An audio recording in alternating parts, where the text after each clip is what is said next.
Wilujeng tepang sareng Mang Utas dina dongeng Sunda anu judulna Tajuk.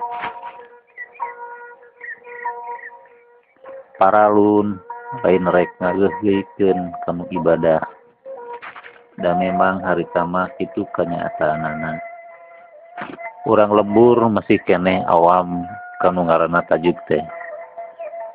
Kuring inget keneh hiji bangsa kolot-kolot di lembur ngayakeun riungan di imah Pak RT. Ngabadamikeun rek nyieun tajuk. Balangsak cenah. Upama jumahan teh kudu ngadon ka lembur girang. Mangkaning jalana sorompod ngaliwatan kebon awi sagala rupa. Cek nu heureuy teh mah cinditna kudu nyubuh beurang saeutik teh tara kabagian khutbah.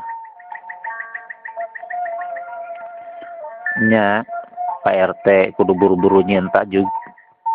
Si Obay oge kamari caritana we krek jumaan. Nah ari balik geus nanggung suluh. Teuing nepi teuing henteu ka tajukna mah cek Kang Aceh.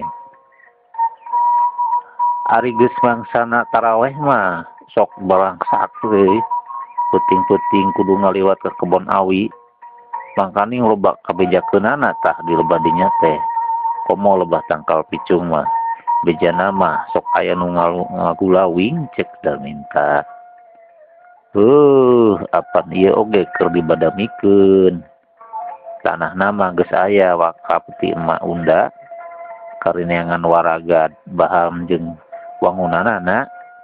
Sok atuh urang pikiran ku sararea. Cek Pak RT. Ngadenge kecap waragad mah nuker cekcok teh paheula-heula jempe. Usul Pak RT.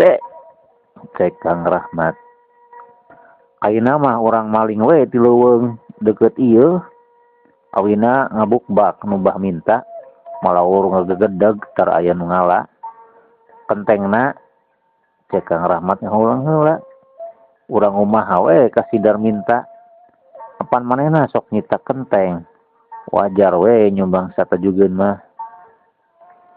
His, beak modal atuh dewek euy. Mangkaning meunang nganjuk ti mitoha tah, cek Mang Darminta nyelengkeun. Hade usul teh. Tapi meunang kitu mun nyieun tajuk bahanna meunang maling. Kumaha palbe? Pak RT ngareret kalebe enceun. Masih tadi antang nendutan. Puguh bae asa kagebah katembong pisan ngarenjagna teh. Aya hade namun di urang nyieun tajuk pokna siga lulungu keneh. Keun kuring siap jadi imam. Kieu oge kungsi ngaji di ajengan Qasim. Percantan eta ge tapi kumaha nurutkeun palebe mun bahan keur tajuk meunang maling ti leuweung. His ulah atuh. Maling mah maling we najan keur tajuk oge. Teu kuring mah teu satuju cek lebe encen bari memenal kepeah. Kuring boga usul deui Darminta ngacung. Apan Pak RT teh gaduh bumi kosong. Tara aya nu ngeusian eta we atuh pindahkeun enteng ngagarapanna deui. Eta mah keur anak dewek atuh euy. Cek Pak RT menceleng. Nepi ka tangah peuting riungan teh ngagayuh ka janari ka karek bubar. Kacindekeunana bahan keur tajuk rek mentaan ka unggal imah saridona. Peuting eta keneh oge nyieun panitia. Henteu mangkuk 3 bulan bahan keur tajuk teh geus ngagunduk. Isukna der diadegkeun salembur eta mah tamplok marantuan. Awewe cucih nyadekeun susuguh. Pak RT tutunjuk bari melenyun udud. Lebe encem da geus puguh geus sakitu kakolotanana. Mus-mus ngoloyong ka handapeun tangkal jambu ngadon ngiuhan.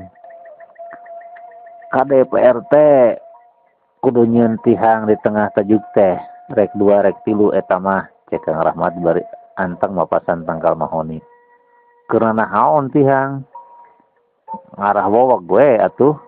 Jeung pang-pang nama ngarah aya tempatnya rande unggal peuting bagilir ngarah adil kitu di lembur girang oge paranti nundutan cigana mah kitu dorak kasiah RT mencereng cek palebe oge ti tajuk mah teu meunang nundutan deket paimbaran nyeun hiji Rahmat lebe encem nyelengkeung ti lebah tangkal jambu heuleut saminggu oge tajuk teh geus ngadeg henteu sabaraha gede tapi cukup keur jelema 40 bae mah bilikna ku himis petingan palupuhna make awi surat tepasna rada lega paranti barudak diajar ngaji hareupeunana aya kulah caina beunang ngocorkeun ti tampian Pak RT isukna diresmikeun ku Pakuwu kangarnan kana barang anyar atuh saban peuting pinuh-pinuh bae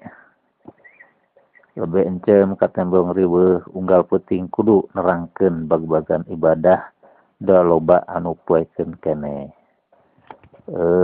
waktosna CF orang sambung di enjing anu bagian kedua